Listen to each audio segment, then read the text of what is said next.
Hi friends, this is Sai and I am once again back on my rooftop. Now, there was a four-part series that I did regarding why we should be doing and setting up gardens and how easy it is. So consider this to be an addendum or maybe the start of a new series. Now, one of the questions that was asked by one of the viewers was, Sir, you are saying that setting up gardens is easy, but we are having a very tough time in maintaining them, in setting them up. There are lots of pest issues, and what should we do about that? Now, yesterday there was a webinar by Dwarkanath Jnaneshwar, DJ, and there was a very similar question which was asked that how do we look at pests in permaculture? But before I go into that, let me just tell you a small story.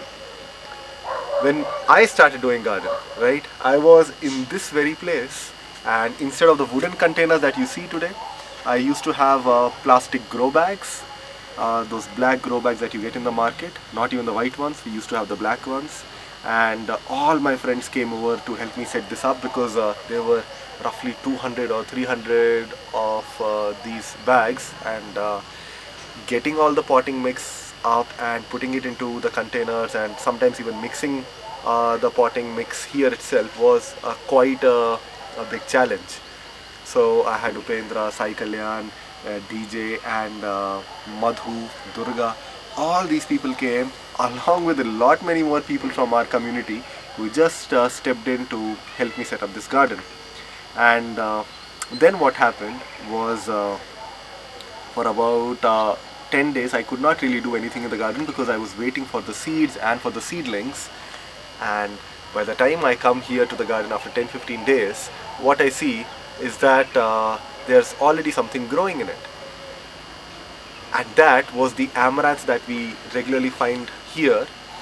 It's a local variety of amaranth which just comes up on its own because probably it was there in the maybe the manure that was used, or maybe in the red soil that we used.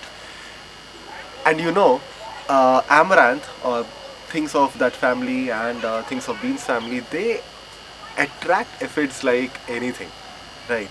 I came here and saw lots and lots of aphids, and it was that first look of the aphids.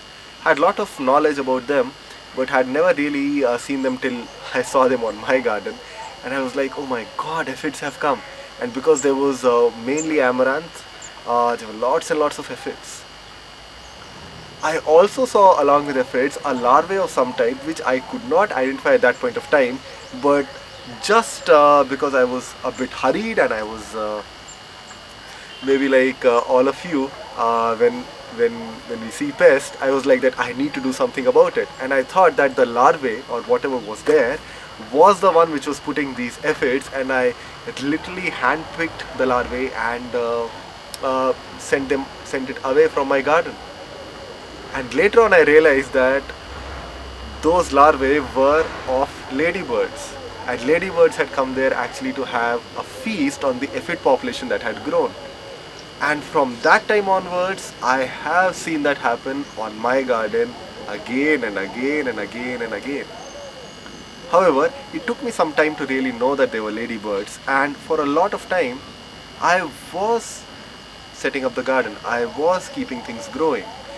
The point here was that even if my garden has pests, even if my plants have diseases, first, gardening did not really require me to do any degree. I did not have to spend 4 years or 5 years or 10 years in trying to learn gardening.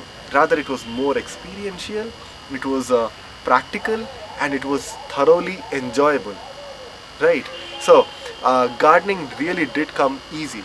Second, pests and diseases, even if they are there on the garden, it is still very important, and I would still maintain my garden. Even today I would maintain my garden along with pests, along with diseases, simply because of the advantages that a rooftop garden has, not just for me in terms of the kind of diet that I'm getting, but in terms of the food miles and the host of other things that I have spoken about in the previous 4 videos. So if you have not watched them, please do make it a point to watch them, because there is a lot of food for thought in those videos.